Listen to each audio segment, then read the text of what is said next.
Adventure Island. My name is Jim Speese. I teach English. I've taught composition and literature, English 1 and English 2, but I've also taught some upper level English classes like apocalyptic literature and monsters in literature and film and some other classes like that. My dissertation focused on the works of Kurt Vonnegut, so Kurt Vonnegut is probably my favorite author. But if I started a list, I'd leave somebody off, and I'd be so mad at myself for leaving someone off. But Vonnegut, Tolkien, see, I can't even start a list. It's incredible. There's too many to choose from. Bradbury, Toni Morrison. I'll stop there. I have several musical projects, and yes, in a band. Cloud Party is the band. And it's basically a rock band. We're an original rock band.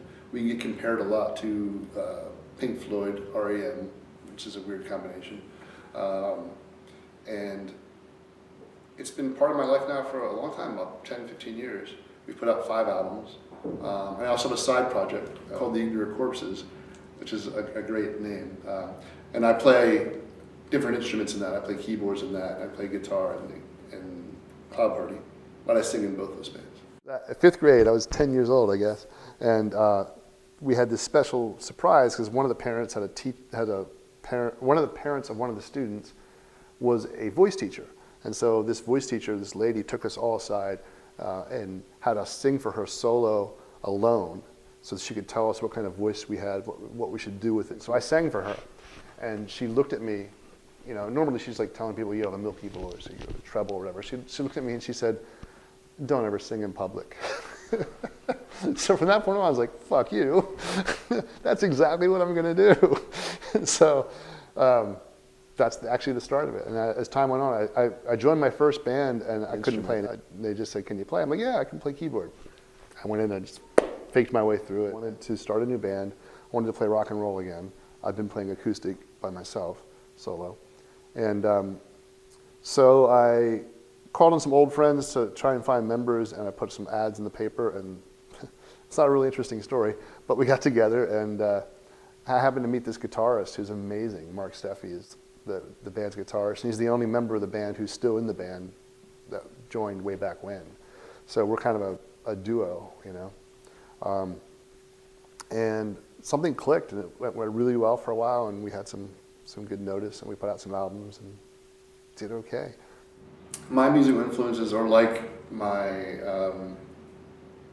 my loves of writers. It's really varied.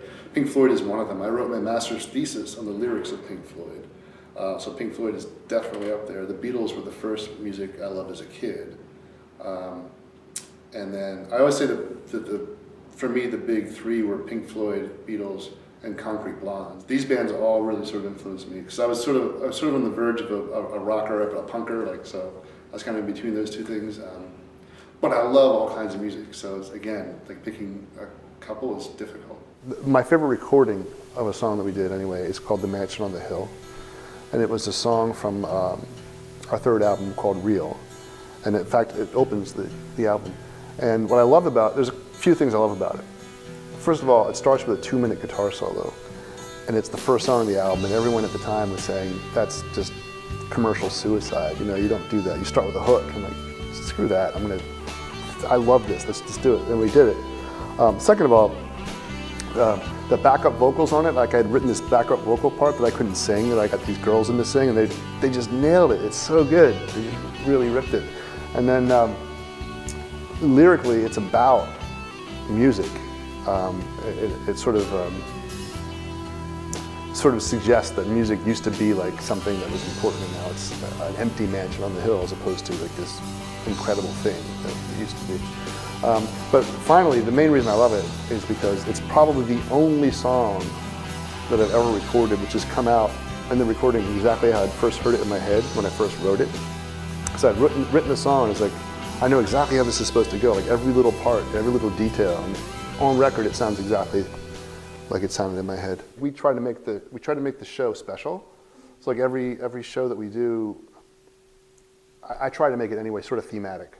Like the reason we're doing this show is, reason A or B, whatever it is, and try to make the songs flow so that, in addition to getting people to dance and drink and have a good time, that there's also like a narrative to it. There's nothing more satisfying than being on stage and having everything, nailing it. You know, the audience gets it and you get it, and like, it's a really powerful moment. Working in a band is fun, but painful at times.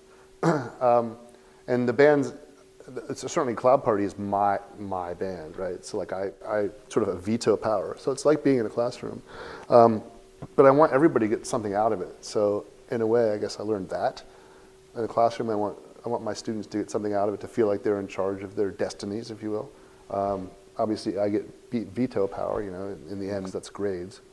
But, but yeah, I guess I learned how to be nicer. You can't be a complete asshole to your band members or to your students. The second band, the Injured Corpses, just put out an album in England, which is being played in the BBC and stuff, which is amusing to me, you know. But Cloud Party right now, we're sort of in a lull because we've gone through band members and sometimes, and we've recently our bass player just moved to Minneapolis, so he's not here anymore. So we just got our new bass player, who's actually our old bass player. Long story. But anyway, so right now we're sort of in a lull. So we'll be pulling out of that probably in summer. I'm starting to play gigs and get out again. And I think we have one more album in us. We'll see. We might do an acoustic album. We've been playing a lot of acoustic shows. Cloudpartymusic.com is where you can find stuff about it. The sun is just touching the trees. The sun is just touching the trees. The whole world's gonna burn down.